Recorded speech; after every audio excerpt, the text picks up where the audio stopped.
చెప్పరు కదా. మీరు ఎవరైతే తాగుతున్నారో వాడు మన అబ్బాయి అయినా ఇంకెవరైనా అది అతని ఆరోగ్యాన్ని ఖరాబ్ చేస్తుంది. అతని ఆరోగ్యం ఖరాబ్ అయినప్పుడు తల్లిగా తండ్రిగా కుటుంబ సభ్యులుగా మీరు అతన్ని అనవసరంగా అంటే మీ అంతకు మీరే అతన్ని ఒక చెడు వ్యసనానికి అలవాటు చేపించేసి అతన్ని మంచి చేద్దామనే ఆలోచన లేకుండా మా ఓడలే ఏమైనా చెప్తే మళ్ళీ ఎవరికైనా పట్టిస్తే కేసులు అయితే ఆయన భయంతో చాలా మంది కూడా చెప్పడం లేదు. అటువంటి వారికి ఏమి అంటే అట్లా అలవాటు ఉన్న వాళ్ళు మాకు చెప్తే మేము ఏం చేస్తామంటే ఒక కౌన్సిలింగ్ ఇవ్వడము, లేకపోతే వాళ్ళని అడిక్షన్ దగ్గర పంపించడము, అంటే రిఫ్రెష్మెంట్ చేపించడం వాళ్ళకి అటువంటి కార్యక్రమాలు ఉంటాయి. కాబట్టి అట్లా ఎవరైనా ఉంటే మీ దగ్గరికి మా దగ్గర రావడం మీకు ఇష్టం లేకపోతే మీ కన్సర్ట్ పోలీస్ స్టేషన్కి, లేదంటే మీ దగ్గరికి కానిస్టేబుల్ ఉంటే, లేదంటే మీ ఊరు పెద్ద మనిషికి ఎవరికి చెప్పేసి వాళ్ళ ద్వారా మా దగ్గరికి రావడము, లేదంటే సీక్రెట్గా ఫోన్ చేసేసి మీ నెంబర్ మాకేం తెలియదు కదా, జస్ట్ పలానా చోట పలానా వాళ్ళు తాగుతున్నారమ్మా అని చెప్పేసి మాకు ఇంటిమేషన్ ఇస్తే వాళ్ళను మేము మేల్కొల్పుతాం. అరే నీ జీవితం నాశనం అవుతుంది, నీ వల్ల ఇంకా చాలా కుటుంబాలు నాశనం అవుతాయి. ఒక కుటుంబం నాశనం అయిందంటే ఊరు నాశనం అవుతుంది, ఊరు నాశనం అయిందంటే ఆ పక్కల సొసైటీలో ఉన్న ప్రతి గ్రామంకి వ్యాపిస్తుంది.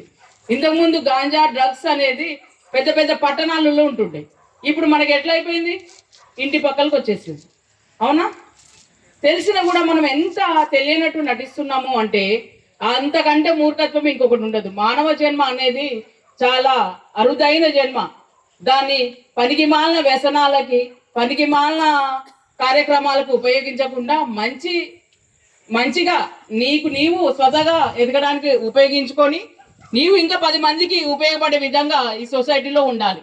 అప్పుడే ఆ మానవ జన్మకు సార్థకత చేకూరుతుంది. తర్వాత మీకు రోడ్ యాక్సిడెంట్స్ గురించి బాగా ఎక్స్ప్లెయిన్ చేశారు. అంటే ఒక కన్న తల్లి తను కష్టపడి అంటే ఒక రోజువారీ కూలీ పని చేసుకుంటూ కూడా ఆమె ఒక బైక్ కొనిచ్చింది. అంటే ఇప్పుడున్న పిల్లలు ఆ విధంగా తల్లిదండ్రుల కష్టాన్ని గుర్తించట్లేదు. వాళ్ళు ఎట్లా సంపాదిస్తారు, ఎట్లా మాకు అన్నం పెడుతున్నారు, మేము స్కూల్కి పోయేస్తే మాకు 3 పూటలు అన్నం పెడుతున్నారు అనే సాటిస్ఫాక్షన్ లేకుండా ఈ కోరికలు ఎక్కువైపోయినాయి. మాకు ఒక సెల్ ఫోన్ కావాలి, లేదంటే ఒక బైక్ కావాలి, లేదంటే పక్కన సెల్ ఫోన్ ఉంది దొంగతనం చేసి తీసుకోవడము.